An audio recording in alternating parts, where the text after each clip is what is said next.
We still have Kindles. All right.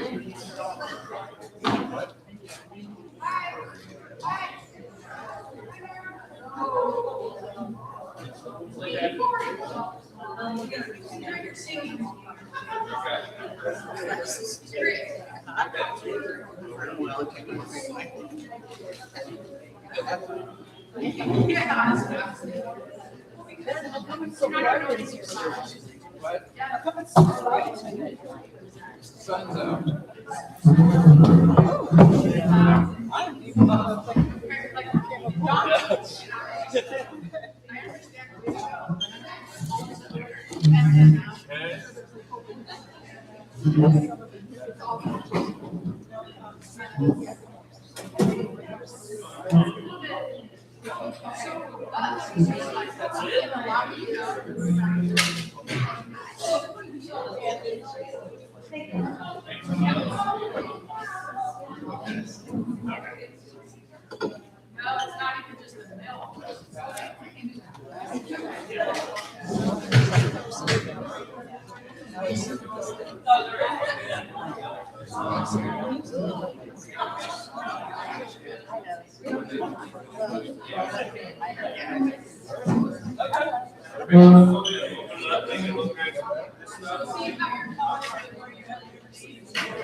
Morning. Good. How about you? Yeah, did you? Yeah. You think no one stay up here for it? Or come up for it? Oh my. No, that's good. Oh my gosh. Okay. That's nice. We were kind of in the same boat. It was just the four of us, and then we went to my dad's.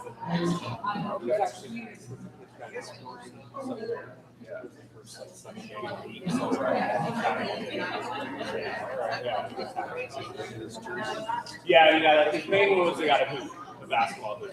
Yeah, it was pretty put together the night before in the rain. I was just, I finally gave up at 2 a.m. He's getting 75% of the test. It's like, made this like little note that the help instructions. It was like, I can't do it anymore. Right. Yeah, but it was absolutely. Yeah. And our house, like, the house was in the garage, and once you set it up, our garage is tall, so they only do part of it, but it was still. Yeah. Oh yeah, immediately. Right now, we're playing basketball. Yes, but we have a few things to do first. So, yeah. Oh, I know. He's gonna round up all the kids. Yeah, totally. He brought a football today.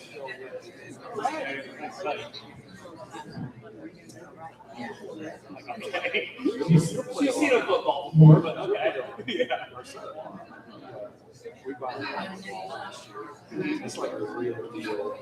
The nice one? Yeah. Yeah. He was so excited because he had this competition. Oh my gosh, seriously? Oh yeah. Yeah. With all prep.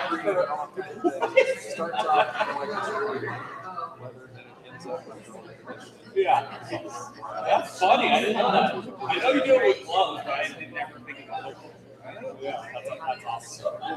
Yeah, we want that football. Yeah, that's easy. Well, actually, maybe he's a Xander jersey this Oh, year. really? Yeah. Oh my gosh, that's funny. Nice, great man, for sure. Yeah, I sit by the That's exactly what he was, too. yeah. It's hilarious.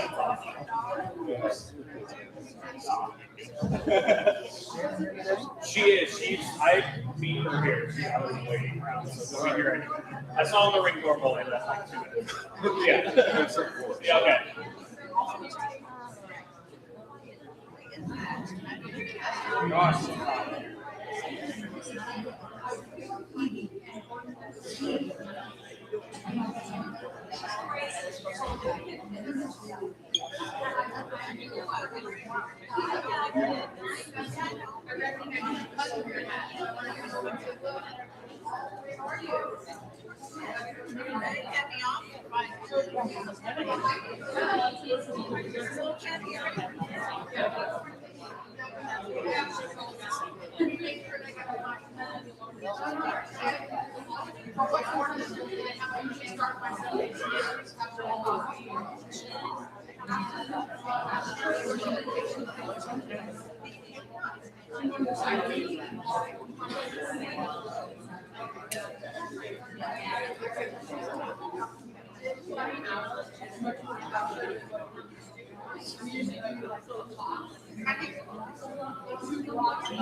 Oh, for sure.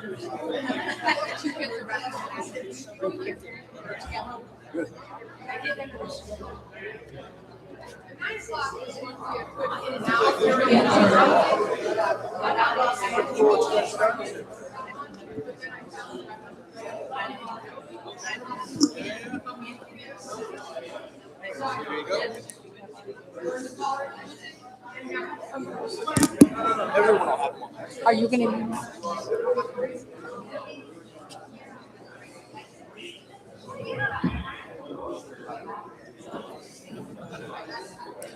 Good morning. Good morning. Happy Sunday. So glad you guys are all here today. Did you get a bulletin when you came in? Always be sure you grab one because it's got the current offerings, whatever we have current or coming up in the near future. I like to give you the dates so that you can save the date and be prepared when things come up. So I just want to encourage you to read your bulletin and read what's going on and what's coming up in the future.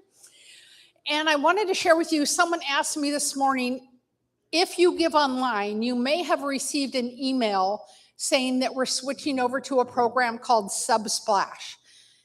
It isn't a phishing email, it is true, but we're gonna really start promoting it next week. And so we were waiting for January to really start promoting it. So if you give online, you should receive an email that tells you, thank you for your contribution.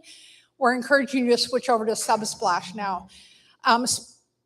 Realm, the one we had before, they weren't updating or doing anything that was really being helpful for what we were looking for. So Subsplash has got all the bells and whistles.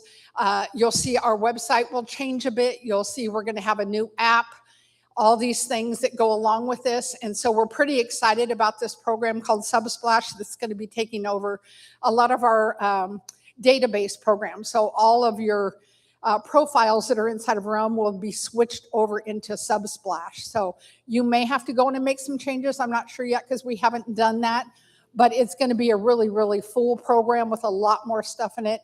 It'll include emailing out to you guys when things are coming up as reminders of events. All that kind of stuff will be done inside of a program called Subsplash.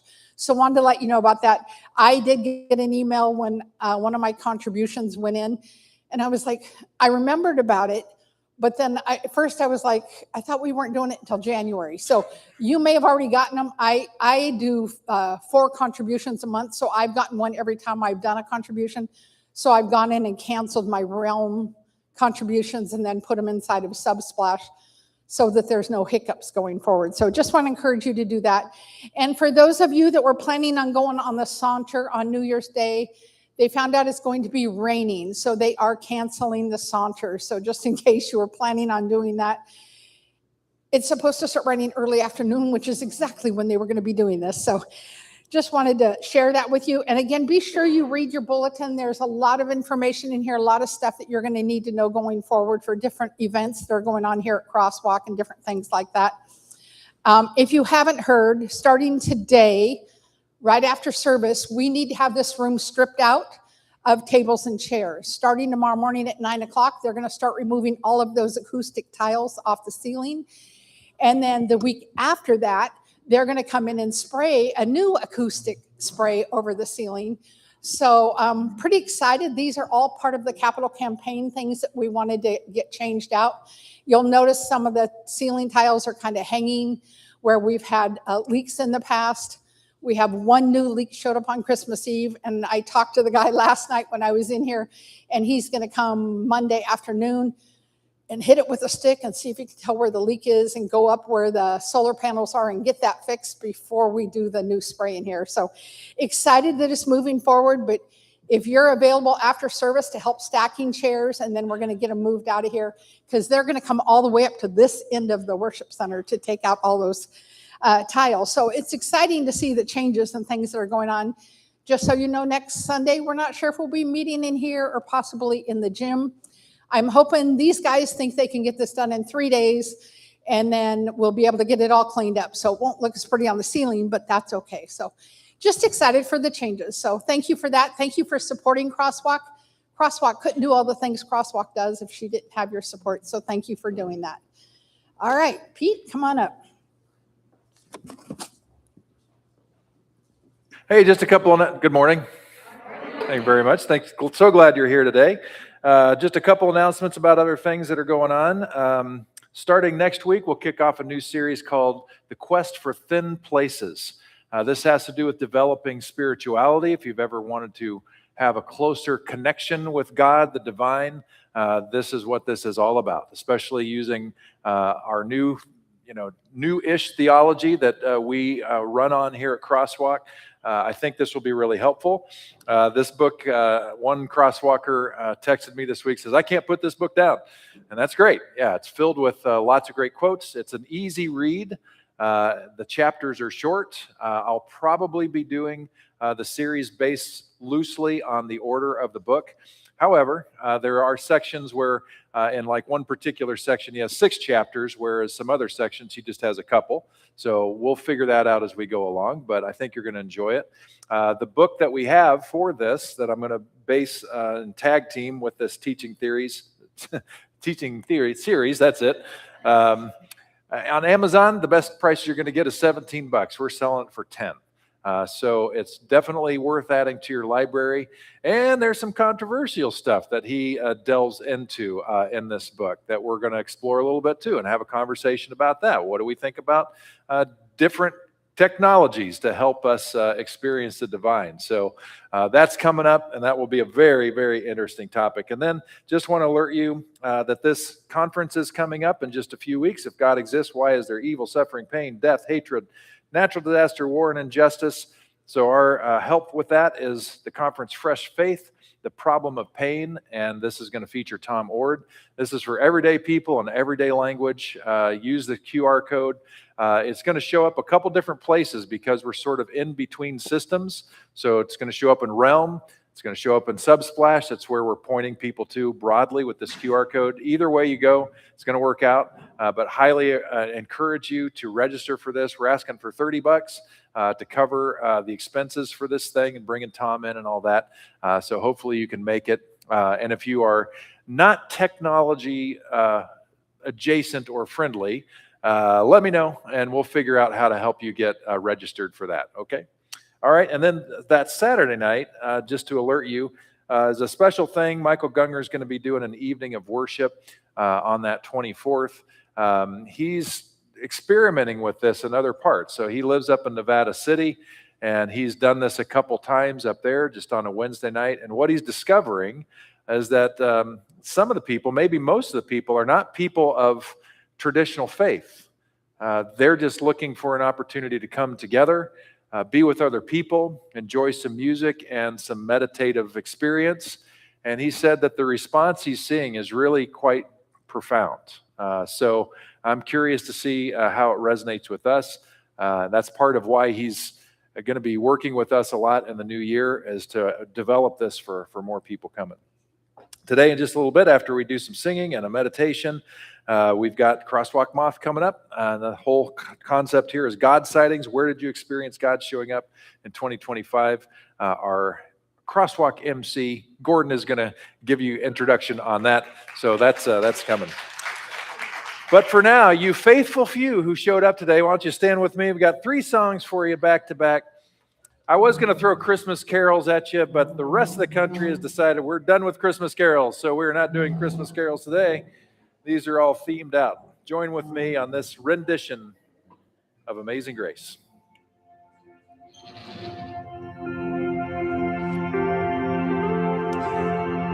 See if you can figure out which lyrics have been altered. I bet you can.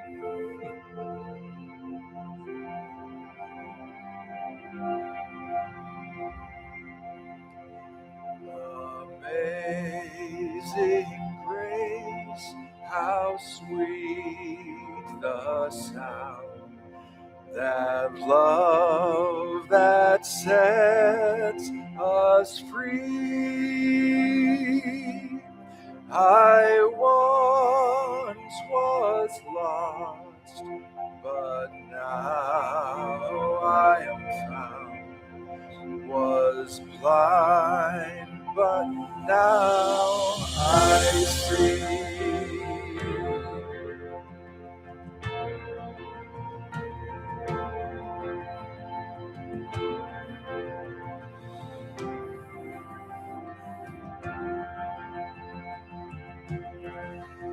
Was grace that met my heart in fear, and grace my fears relieved. How precious does this faith appear, that frees us from belief.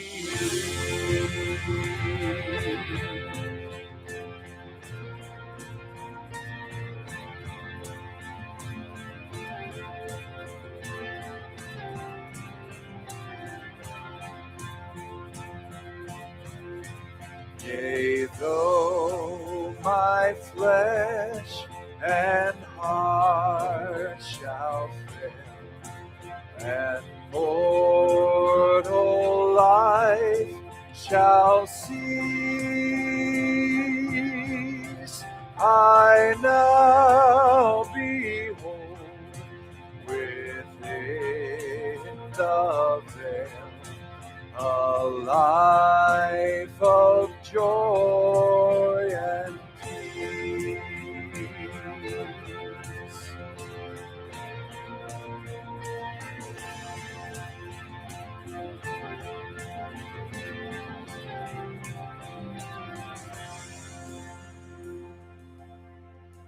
Though we've been here 10,000 years, bright shining as the sun, we've no less days to sing God's praise than when we'd first begun. All right, that's your warm-up. Roll your shoulders a little bit. Take a deep breath. That song is more of a statement about how we feel about who God is and how God has shown up with us. This one invites us to go just a little bit deeper. One thing remains.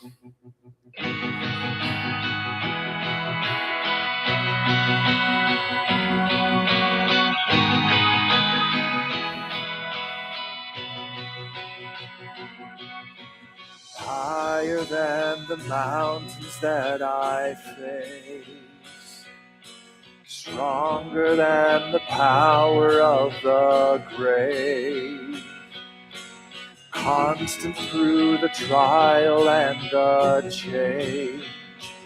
One thing remains,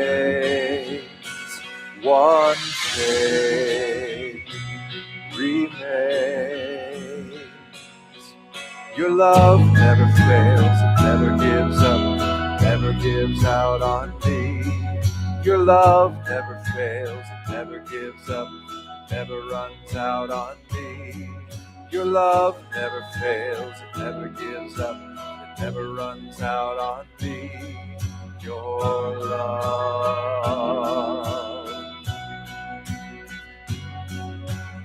On and on and on and on it goes, and it overwhelms and satisfies my soul. And I never ever have to be afraid. There's one thing remains, one thing remains. Your love never fails, it never gives up, never runs out on me. Your love never fails, it never gives up, never runs out on me. Your love never fails, never gives up, never runs out on me. In death, in life, I'm confident and covered by the power of your great love.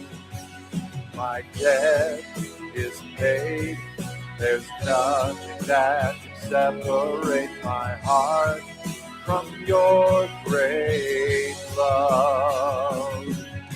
Your love never fails, it never gives up, it never runs out on me.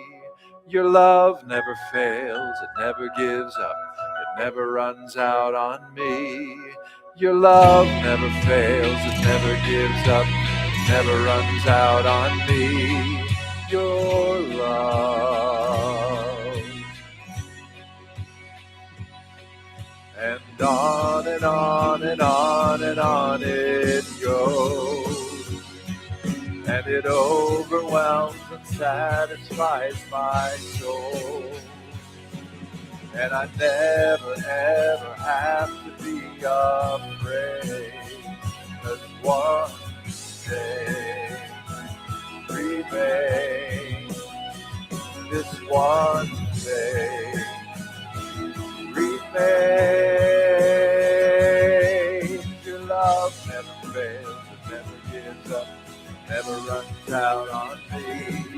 Your love never fails, it never gives up, never runs out on me. Your love never fails, it never gives up, it never runs out on me. Your love. Got a hot tip with that song. I know we didn't repeat that chorus near enough. Am I right? Next time you're taking a walk, your love never fails. It never gives up. Let's see what it does for you. It gives on me. You know it by heart by now. And just see if that picks up your step just a little bit as you're getting your steps in 2026. Okay, so what have we talked about? We've talked about the amazing grace of God that meets us right where we are. This refashioned version does not see us as wretches, but sees us as people who need to be loved into the way of God, to blow our minds so that we're not captivated by our beliefs, but recognize there's even more to faith in our beliefs. We just talked about how the love of God is always with us. It's bigger than all the problems that we face. And now we have one of our favorites here, just a reminder, a declaration that the goodness of God has always been there for us and always will be.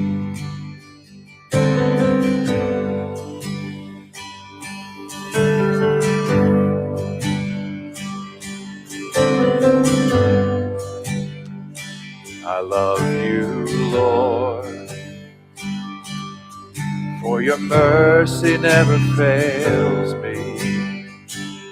All my days I've been held in your hand from the moment that I wake up till I lay my head. I will sing of the goodness of God. All my life you have been faithful. All my life you have been so, so good. With every breath that I am able, oh, I will sing of the goodness of God. I love your voice. You have led me through the fire. In darkest night, you are close like no other. I've known you as a father.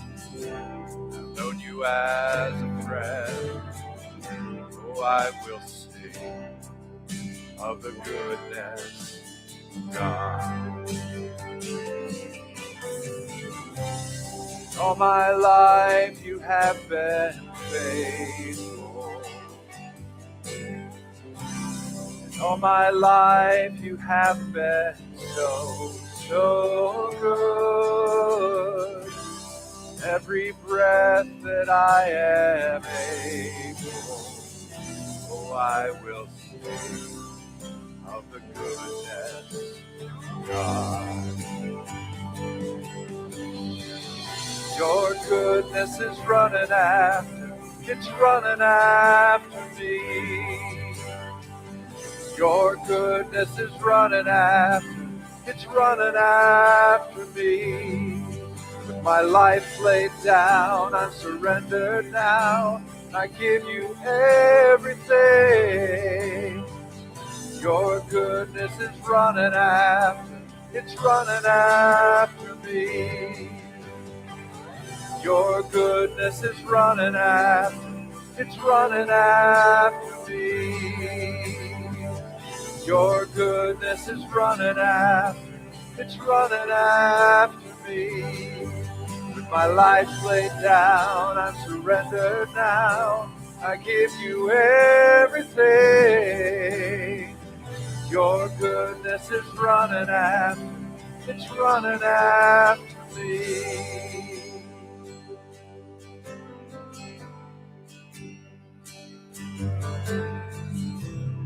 All my life you have been faithful. All my life you have been so, so good. With every breath that I am able, oh, I will sing of the goodness of God.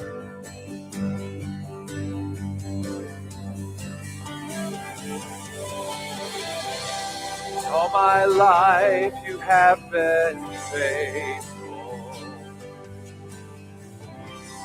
All my life you have been so, so good.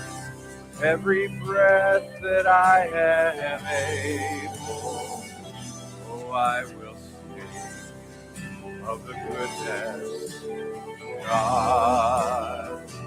Oh, I will sing of the goodness of God. Oh, I will sing of the goodness of God. Would you join me in prayer? God, as we are in this space, your breath is with us, your breath is in us, your breath is all around us. You're there with our next breath as you have been with all of our last breaths. May we recognize your presence in this space, that love is in this room, that life is in this room, that hope is in this room. And as we draw on our breath, may we find ourselves surrounded by peace and love and joy as we do this breathing together with you in this holy moment. I ask this in the name of Jesus. Amen. Have a seat. Dave, come on up. Lead us in meditation.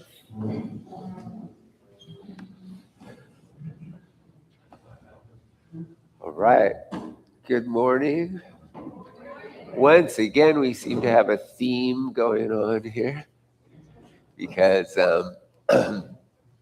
going from all these songs about the presence, this constant presence of goodness, and then going into the moth theme of how did God show up in 2025, I thought we could do a gratitude list meditation for our meditation today. And so to introduce this, one thing I always like to talk about, because gratitude lists have become sort of a fairly common known thing for good reason. Is it's a really easy practice, or a relatively concrete practice that we can do to bring this into our lives when we're, just day to day throughout our lives, bring this into our bodies, into our minds, and into our hearts, this goodness, this love. And because it's this idea that it's always there is a wonderful idea, but we do have to attend to that. That's part of the reality of going from day to day, hour to hour of our lives. We have to attend to the fact. We have to pay attention to that. So a gratitude list is a really great practice for that, because it's fairly easy to list off things we're thankful for. And in doing that, that brings our mind and our heart and our body into that space of gratitude, because gratitude feels good. It's life affirming. It's healthy. And it brings us in that space. It brings that joy into the world. So what I'm going to ask you to do after a little brief moment of centering is to just bring something into your mind that you're grateful for. And we'll do it 3 times. And just, to give us a general, I'll just say every time, a relationship, some material things, something of nature, or teachings, wisdom, these teachings we have, things we could be grateful for. These are sort of categories. So you could think of a person you're grateful to have in your life. Or you could think of your house, your food, your clean water, something that we can take for granted, but is a wonderful thing to have that gives support for everything else in our life. Nature, we have these beautiful days, this beautiful blue sky, the clouds, the trees, and this wisdom that we get to have from Pete's sermons every week, from all our readings of the goodness of life. Just so we can be grateful for the teachings that we receive. So I'll just mention that, and what I'd like you to do is just bring up in your mind whatever that is you're grateful for, that specific person, or that specific, your home, or your specific walk that you do in nature that just brings you peace. And then we'll just sit with that.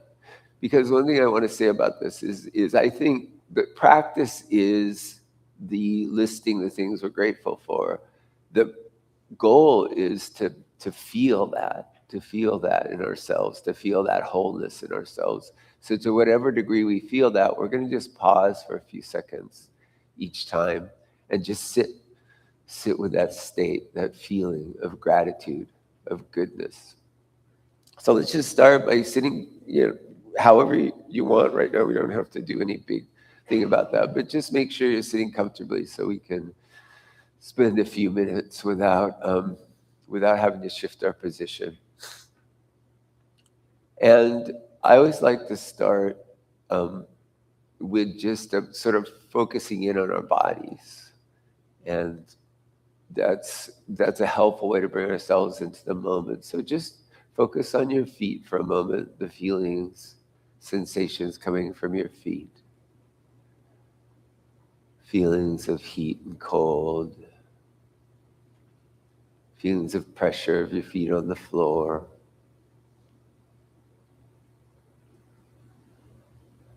Just as we allow that to fill our mind,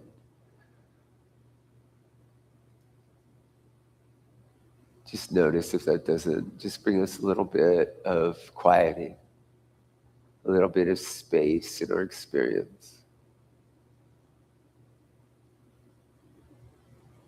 Then bring our attention up to our seat on the chair.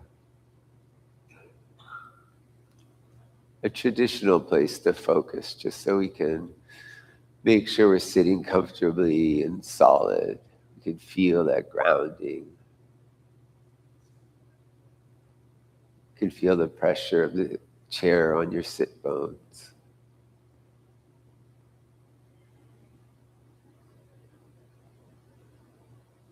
And then just to your hands. We have so many nerve endings in our hands, so there's lots of information coming in from there. If we feel the thumb and the fingers individually, forefinger, middle finger, ring finger, little finger. And you may find again just a sort of quieting, a little bit of space from just focusing, allowing this to fill your attention for a moment. And letting go of all the other thoughts and worries and preoccupations. And now let's just focus on our breath, just our body naturally breathing. Feel of the air coming in our nose. Fresh cold air this morning. Feel of the air coming out, warmer, more expansive. So we'll just take about 10 seconds now, quiet, and just allow the feeling of your breath to fill your attention for these 10 seconds.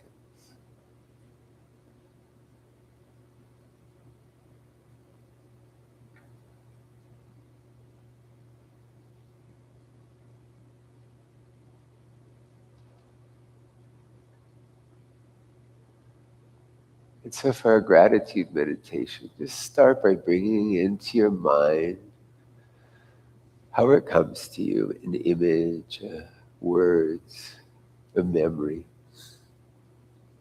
a relationship, a material thing, something of nature, or something of teachings for which you're grateful.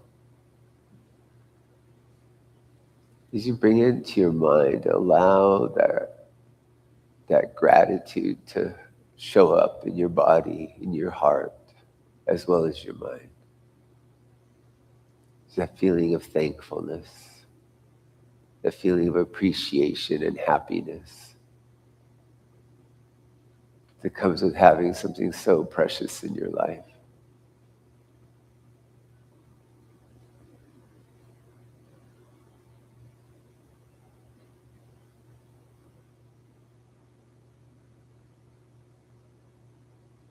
And then let go of that and focus again on your body. Focus on your heart, just the feelings, whatever feeling of gratitude, appreciation, contentment came, wholeness. Just sit with that for a moment. This goodness that's always available to us just takes a little attention. It's always there.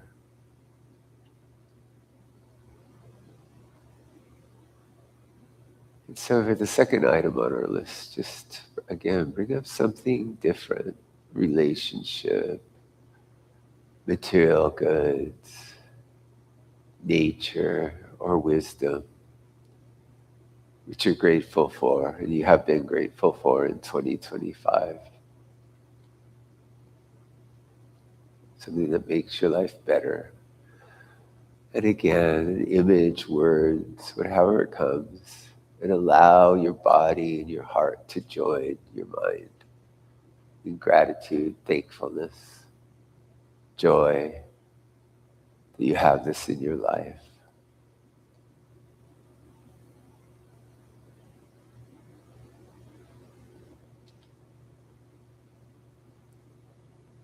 And again, letting go of the thoughts and just focusing on your body and your heart for a moment. Just sitting with that goodness.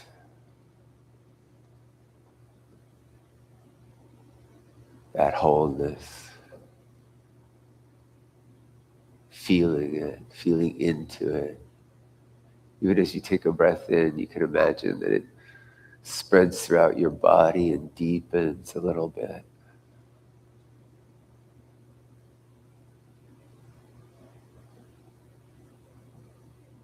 And then let's do that one more time. Bring something to mind you're grateful for, the third thing on our list. Something that makes your life beautiful. Bring it to mind. Really feel what it gives to your life. The joy, the pleasure, the love, the hope it gives to you.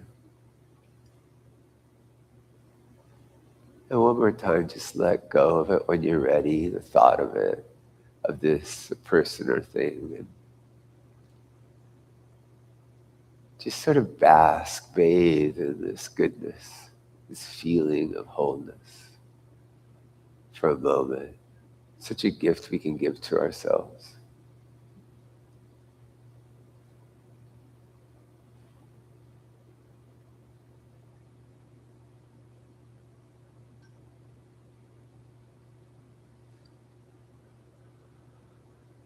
All right, thank you for that.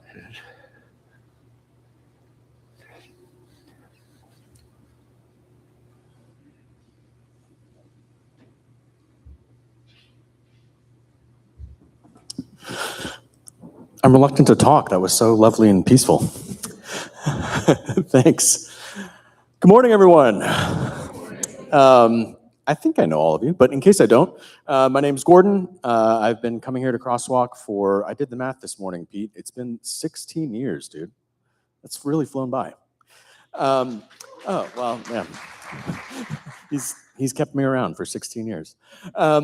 So today, we're doing our own little version of The Moth. For those of you who don't know, The Moth is a tradition that you could take part in by listening to NPR when you leave church today. And they're sessions that take place all over the country where people gather together and share stories about their lives. And each gathering is kind of, the audience is given a prompt. And today's prompt is, how has God shown up for you in 2025? And there are just a couple of rules to this. You'll have little slips of paper on your table. If you have a story that you want to share with everybody, you just write your name on that slip of paper and make sure it finds its way to me down here. I'll be seated at this table. We'll have like 5 minutes for everybody to talk about things. If you're unsure about sharing, don't feel any pressure, but you could discuss it with people at your table and they'll convince you to share, I'm sure. It's a really welcoming space. So the only two rules are, one, there is a time limit of 5 minutes. So I'll have a little stopwatch and I'll give you a little wave when we get close to the 5 minutes, and that's time for you to wrap up.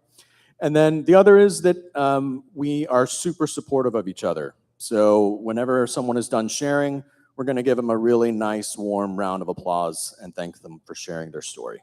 Okay? So I'll give you all 5 minutes to mull it over. And if you want to share today, just write your name on a piece of paper and make sure it finds its way to me. Thanks.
All right, folks, last call. If you do want to share, please make sure a paper with your name on it comes down to me in the front. Thank you.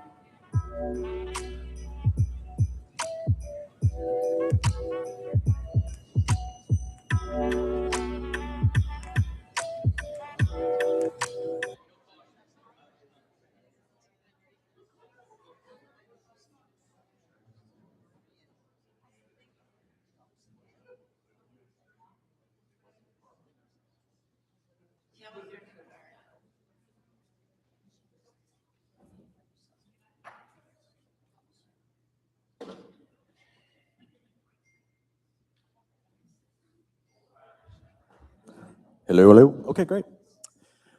All right, so if we could put our hands together for Rebecca Prawl.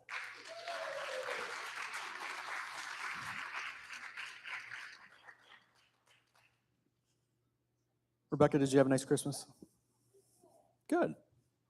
I'm going to ask everybody that. Get ready. All right. Thanks.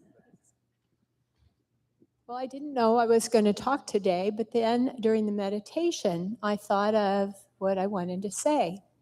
I was born in the plains in Oklahoma, and then I came to Napa very briefly and went to high school, and then I moved to the Flatlands again and lived in Stockton for many, many years.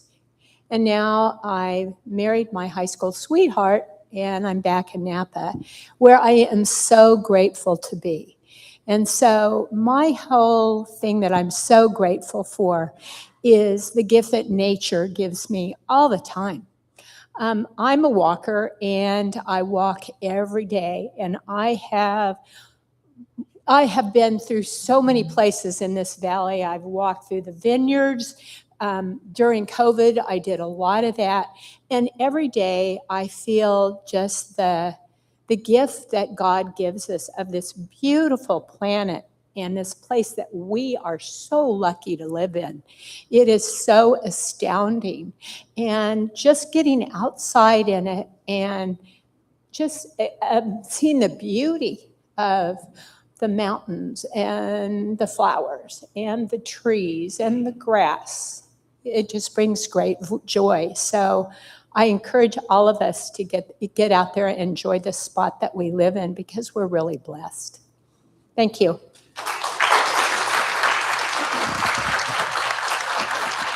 Excellent. Thanks, Rebecca. Joel. I'll come to you, Joel. You sure? Okay.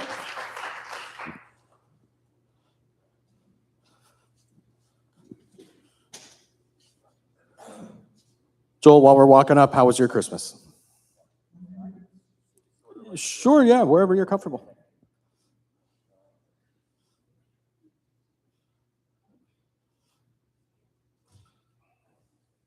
Thank you. I hope you all don't mind if I just sit here. I am Joel K, K-A-Y-E. I mentioned that to a young person one time. I said, you know, like Danny Kaye. And they gave me a very blank look, so I moved on. The first 73 years of my life, I lived in Pennsylvania and New Jersey. I moved to California in May of 2020 after being widowed. I have one daughter out here living in Napa with her family, and they wanted me out here near them, which was very nice.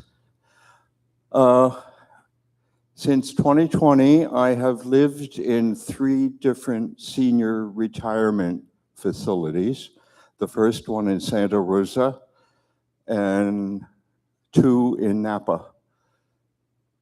And for some intangible reasons, I was not extremely happy in these places. So this year, I was very much blessed when my family approached me and said, "Are you happy where you are?" And I said, "No, not really." So they said, "You know, we have space in our house, and we want you to be happy. Would you think of coming to live with us?" And this was very much of a blessing. My son-in-law grew up with his grandfather living with them, and he thought it was a good idea to have an older person living with a younger person as they grow. And I have a 5-year-old granddaughter.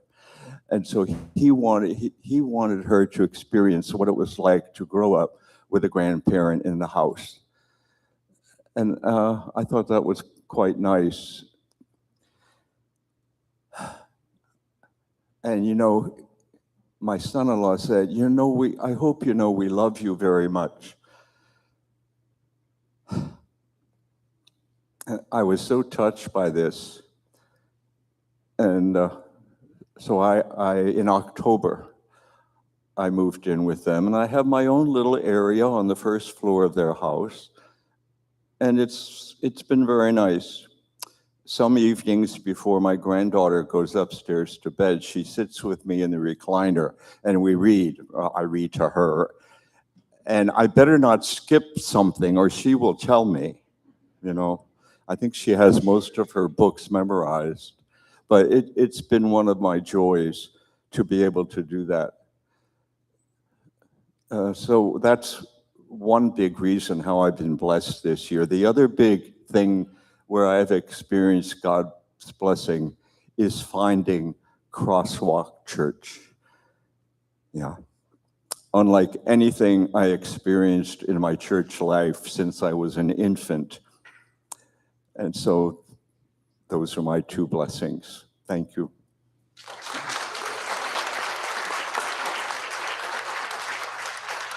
Thanks so much, Joel. That's beautiful. Okay, next up we have Sakon Neck. Round of applause.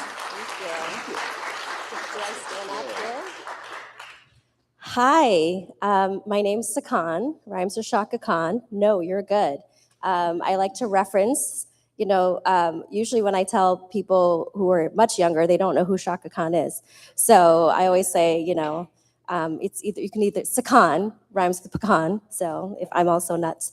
Thank you for, this is my first open mic night, thank you. So I'll try not to shake too much. Gosh, God shows up in mysterious ways. Long story short, 13 years ago, I finally finished my undergrad. And at that point, I was on the 10-year plan. So my mom just was like, just quit school and go to work. Like, we know it's going to take you a long time to finish your education. So I graduated and I was like, I don't know what I want to do when I grow up. So I'm going to go get my master's because I think I really want to just keep talking at people. And so I'll go teach. And I was going to go get my master's and hopefully be a professor. And then the universe surprised me and I became pregnant. And I was like, I guess I'm going to be a mom. So I'm going to put that on hold. And I didn't know if I would ever detour to going to teach again. But now my children are 12 and 8. They've been the biggest blessing and love. And they come here, and they've been the reason why I've been coming here, because I was raised Buddhist. So the idea of going to church just like never crossed my mind. But they've come to Crosswalk. They love it here. And so I'm like, you know, I'm going to check this place out. And so I've been coming, and I've just really loved the community and feeling accepted and allowed to just like be in a space of however God shows up. And anyway, long story short, I got a teaching opportunity. I don't have a teaching degree. I'm not Catholic. So here I am teaching at a Catholic school where I'm not licensed to be a teacher, but because of my degree that took me 10 years to get, and being just trusting the universe and divine timing, however it shows up in whichever way. I applied for this job that someone had had invited me to apply for. I'm like, I don't think I'm qualified for this. And I just trusted God. So I prayed. I'm like, if this is where I'm supposed to be, I'm going to put myself out there. I'm not going to expect anything to come out of it. Sorry, I get emotional. I'm going against people who are probably more qualified than I am, but I just decided that I'm going to be authentic. I'm going to show up as who I am. And if I'm meant to have this job, I will. And after 3 months of interviewing and going through the process, my dad had passed away, and I was like, so I got the job. Here I am teaching at a Catholic school, learning about Christianities in ways that I didn't anticipate. So I guess my gratitude is that even though timing feels, even though things don't show up the way we anticipate, God always shows up through, in divine timing. So thank you. Thanks, Sakan. Thank you, Sakan. Crystal Largo, I'm coming to you. All right, come on up.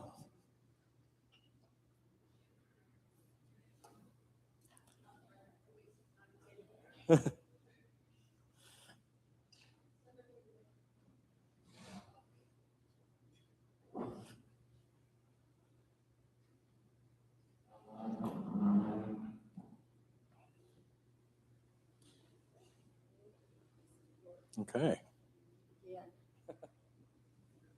So I'm thinking of, I believe it was a Ben Franklin saying, "A stitch in time saves 9." Well, I have been freely stitched together after 2 surgeries, one on November the 20th and one on December the 22nd.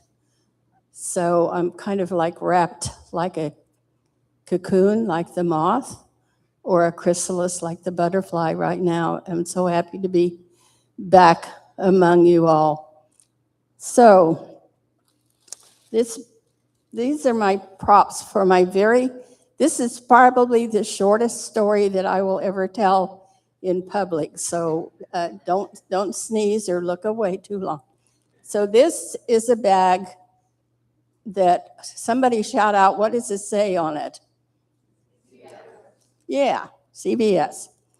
Well, 2 weeks before my November surgery, I made the brilliant decision to write a new will and to write a new advanced health directory.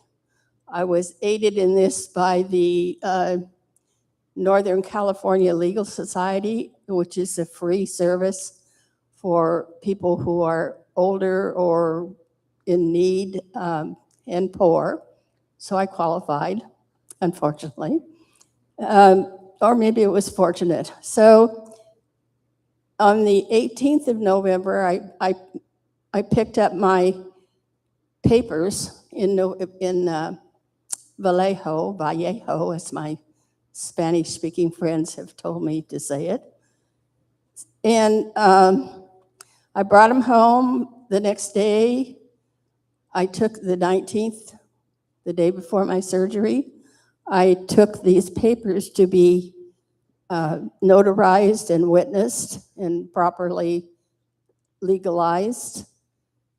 At the 20th in the morning early, I went to surgery at Queens. In the meantime, I didn't get home again until December the 13th. From that, I ended up in a nursing home, Napa Valley Care Center, which was a wonderful, huge blessing. Anyhow, My daughter from Oregon, who is the executrix of my new will and my health directive, was coming down to Vallejo for a visit to her son.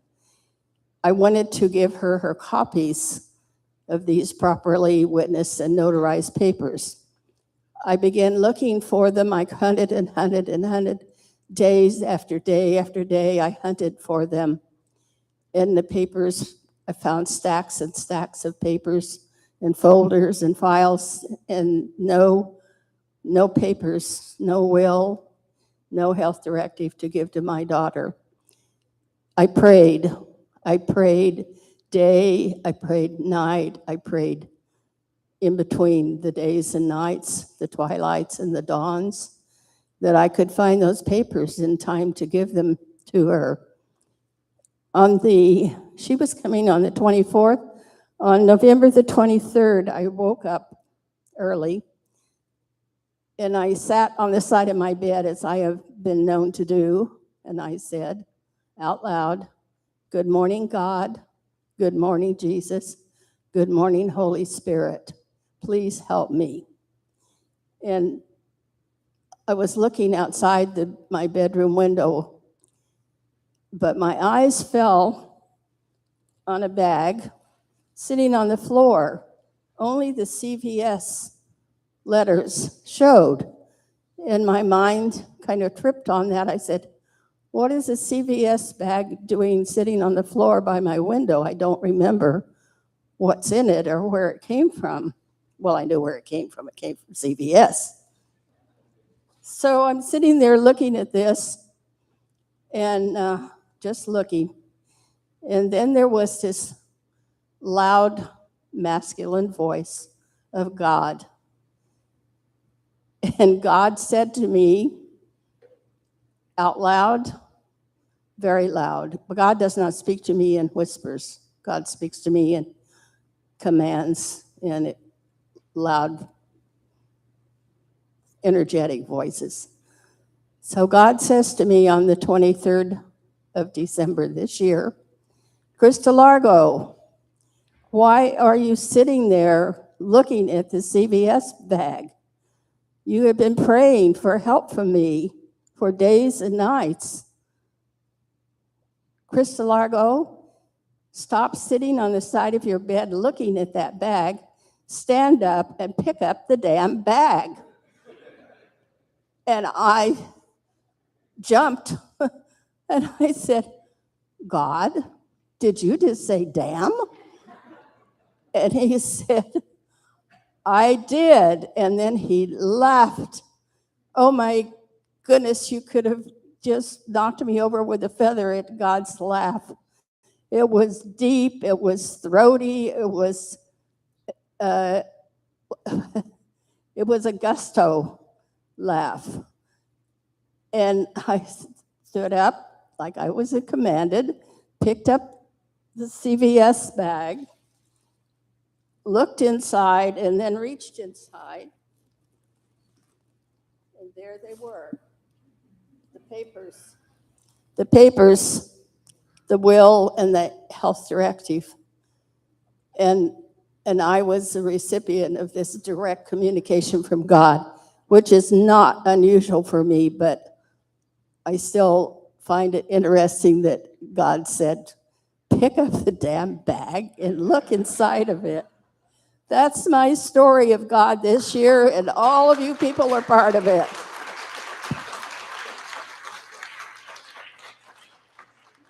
Thanks, Krista Largo. Pick up the damn bag. Okay. I just wanted an excuse to cuss in church. Sorry, man. Okay. Okay, next up is Lisa Bush. I hope I'm saying that right. Lisa, sorry. Thanks, Lisa.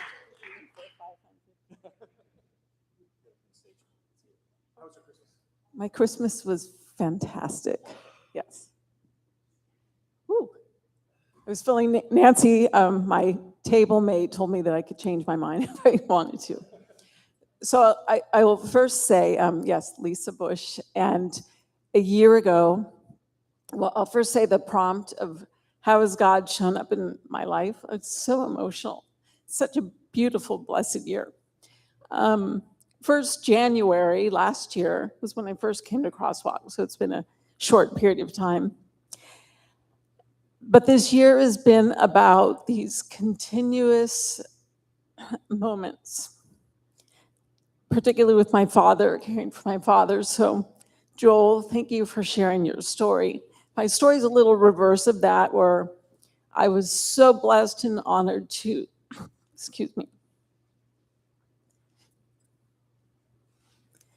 care for my father, these things we get to do where the roles are changed. Of man, this tough guy, you know, who's been recovered addict for decades, lived a rough life, and him being so open to being cared for like a child. My daughter's grown now, and you know, we had many conversations about death and dying shortly before his stroke, which was ironic, and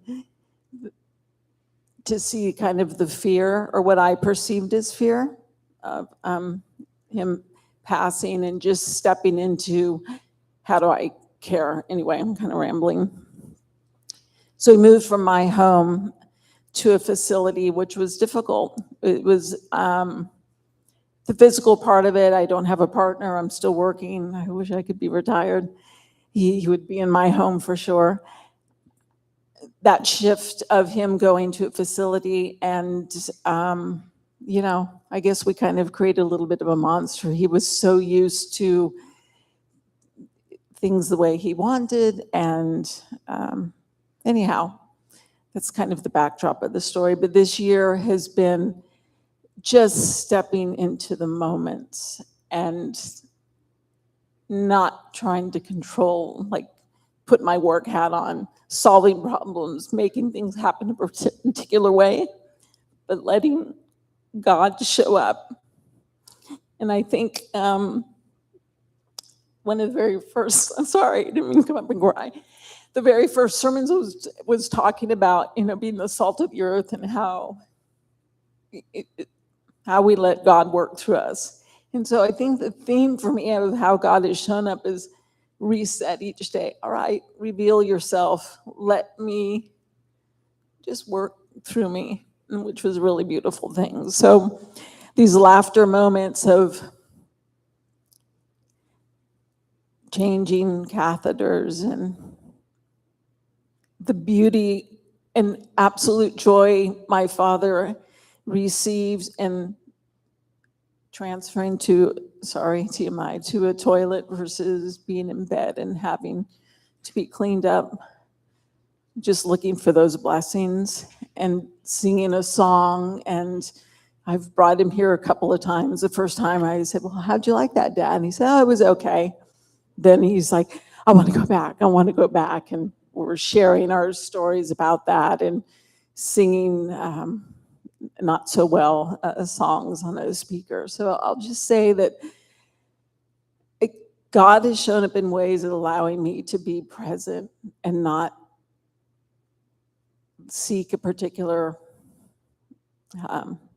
temporal resolution. My dad has pressed way beyond the 8 months to 1 year that he was given to live 3 years ago. So I'm blessed for that. And his path is his path, and I've let go of trying to, be everything and everything all at once, and just be. So I think in this way, this has been my own transformation, and recognizing that God is in every moment, and we just have to ask, knock and ask. So that's all.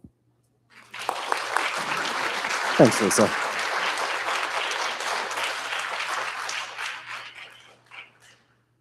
So I have one name left, and before I read it, in case I wanted to offer up a last chance to anybody who didn't put your name in the hat earlier, but perhaps you're feeling inspired by people who spoke.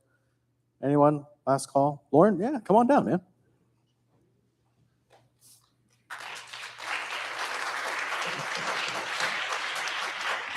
Take off that intimidating vest. Okay, this starts out silly. Maybe it's silly all the way through, but Lisa and I like to play games. I mean, there's mental games and emotional games and abusive games and all kinds of games, right? No, board games. So she really likes to play games with dice. So Yahtzee's been a big thing. We have the electronic Yahtzee in our bathroom. But her favorite thing is this game called Aggravation. And you probably played it at your grandma's house, right? It's this square board, circle, and marbles you move around and you throw a die. If you get a 6, you can get your marble out. And you get another turn. If you throw 1, you get your marble out, da-da-da. You jump them, you send them back to base. Very frustrating. Aggravation, right? So we started playing this a few years ago, and we played it a lot. And it was really fun. But this is like a demonstration of the randomness of the universe that drives you crazy, right? Because there's nothing more random than a die. It's going to come up 1 through 6. You never know. It's equal, and it can be crazy. And I had a hard time with this because I would plot elaborate strategies for these marbles and where you place them and how you're going to move them around and set traps and all this stuff. And then something would happen, and it would just all go down the toilet, and you'd lose the game badly, and I took it poorly. You can ask Lisa. There were times when I had to just say, I can't play this anymore. I'm going to have to take some time off because this is just really frustrating. So here's an example. The first time we played with my son's mother-in-law, she had never played the game before. And she was moving along and doing fairly well. And she ended the game by throwing 6 6s in a row and putting her last marble in the only spot available to her on the board. And I'm like, that did not happen. All right? You could play this game again 1,000 times. You would never see that happen, right? So stuff like that really bothered me. This can't be true. You cannot have that many things happen that are weird. I mean, right? It's supposed to pretty much flow along, follow the percentages, and you play your life that way, right? So I didn't know how I was going to tell this story, what this was going to be about. And then I was sitting here this morning, and it's like, I can be satisfied in all things. This is Paul in jail in Rome, right? And he's writing to the Philippians. He's probably in chains, right? And he's satisfied. He has no control over where he's at, but he's appreciating what he does have and the knowledge that he has, right? And so it's like, I've realized, I forgot, kind of didn't emphasize this part. You know that scene in Monty Python in Search of the Holy Grail where the guy says, she turned me into a newt, right? Or he says, the witch turned him into a newt, and he looked at him because he's obviously not a newt. And he goes, I got better, right? So I got better about this whole frustration thing, and it's still aggravating, but that's the point. But I don't get so wrapped up in it because I can't control the darn dice. And I can't control what she's doing with them either. And it's like, it's an epiphany, right? There's so much that goes on in the universe at a gigantic scale and at a subatomic particle scale you cannot control. You just have to learn to be okay with it. And it doesn't mean that things that you can control, you just ignore, bury, pretend they don't exist, rage against them, but understand you can't control it all. So that's kind of what came to me today with this story. Thank you. Thanks, Lauren. Believe it or not, Lauren, my wife, Ann comes up and sings sometimes. That's my wife. My wife, Ann, is an equally frustrated games person. And it's something that she's really resolved over the last few years. Like before, Ann used to be like one of those table flipper type people. Like if she lost a game, this is my wife, Ann. People are laughing because if you know my wife, Ann, this is not something that you would think she would do. But yeah, that's how she used to be. And that's something that's definitely changed for her. Before I call the last name, I wanted to share how God showed up for me this year. My dad passed in October, and it was kind of sudden. And my dad moved out here, and I moved him out in late 2019 because he started having some health issues. And we grew up in Northern Virginia outside DC. And so my dad lived with us for like the first year during COVID lockdown and all that kind of stuff. And one of my big concerns for him as we moved him out of our house and into the meadows here in town was he going to find and make friends? Was he going to have a community here in this place that was, on the opposite side of the country? And how God showed up for me was at his memorial. Over half the people there were friends that he had made since coming out here. And that for me was just such a gift that I was so grateful for, that he got to have this kind of second chapter or third chapter or 10th chapter, he was in his 80s, of his life in a community and with people that were new to him and loved him and appreciated him. And many of you were there, and I'm very, very grateful for that. So last but not least, to bring us home, Candace Ramsey, come on down.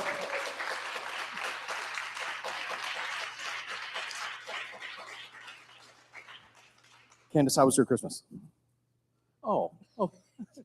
She's joking. Okay, good. It was very nice. Thank you. Everyone. Thank you. So I've been listening to everybody's story this morning. It's been wonderful. I mean, I have a confession to make. We get comfortable sometimes in ourselves and in our places. And me, I've been coming here 4 years. I've been comfortable where I've been sitting in church.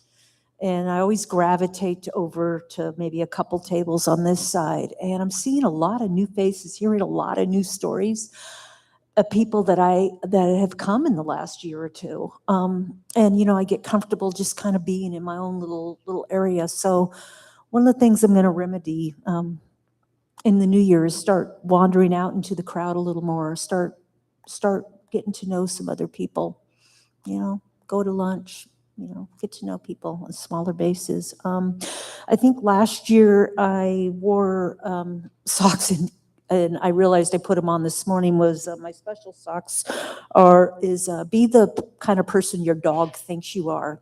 And I have them on again. I'm going to reverse that a little bit because my dog thinks I'm great. So, but be the kind of person God thinks you are. Kind of flip the dog to God. Talk about being comfortable. I was pretty stable in my life, and I had the rug pulled out from under me this summer. And it's been a very rough time. Living, stability, everything, friendships. It just hit. I've been doing the best I can, but where God has shown up, incidentally, is that I haven't been shown anything. Every time I had a lead or a place that I thought I was going to, it was like, okay, this is it. And no, it wasn't it.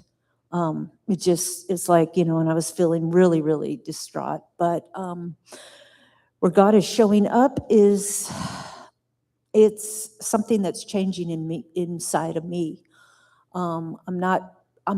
just kind of wallowing into a depression or spiraling. I'm becoming brave.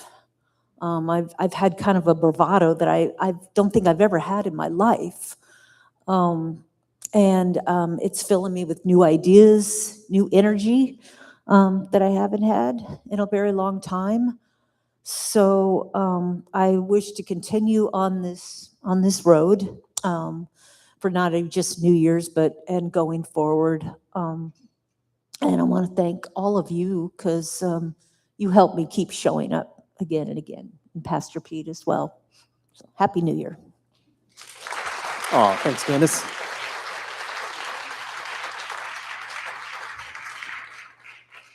Well, one big last round of applause for everybody who shared today. That was beautiful.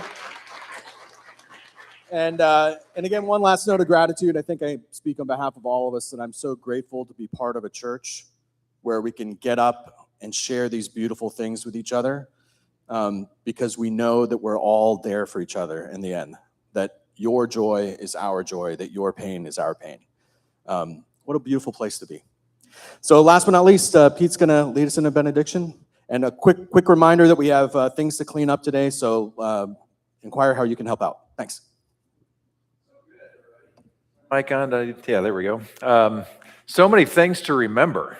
Pick up the damn bag. I think we're all going to remember that one. And the dice. I mean, it's so many great things. You know, on your tables today, you have all the candles lit up, and that middle one is the one we lit up Christmas Eve. That's called the Christ candle, and it's a celebration of the recognition of Jesus's birth, and beyond that, the incarnation of God, Christ in the world. Sometimes we think that Christ is Jesus's last name. It's not. Christ is actually bigger than Jesus. Christ is before Jesus, and Christ is much longer after Jesus's life. In the Gospel of John, he starts in his prologue, in the beginning was the Word, and you could put Word and Christ together. It's this anointing, it's this presence of God that is everywhere. But in Jesus, in his life, we saw it come in a person in ways we had not yet seen before. And that changes everything in how we think. All the stories that you shared today were witnessing the birth of Christ in the world. The showing up of this other, this greater other, this thisness, this goodness, this peace, this love that transcends. These are all expressions of Christ who we celebrate at Christmas.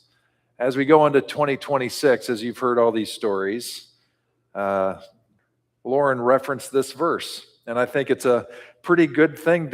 I think it gives us great hope, not because everything is going to go great, because it's not. The dice is going to, well, it might for somebody, but not for Lauren, right? But for most of us, the dice, we never know how it's going to go. But we do know that no matter what happens, there is something that holds us. There's something that we hold that gets us through. So this is the Apostle Paul's statement. I have learned how to be content in any circumstance. I know the experience of being in need and of having more than enough. I have learned the secret to being content in any and every circumstance, whether full or hungry, or whether having plenty or being poor. I can endure all these things through the power of the one who gives me strength. And that one is Christ. That one is the Spirit of God. That one is the thisness, the ground of our being, that holds us, that guides us, that buoys us, that strengthens us. And that Christ is going to be with us every step of the way. So thank you for being here today. Hope you had a good experience, and we will see you in 2026. All right.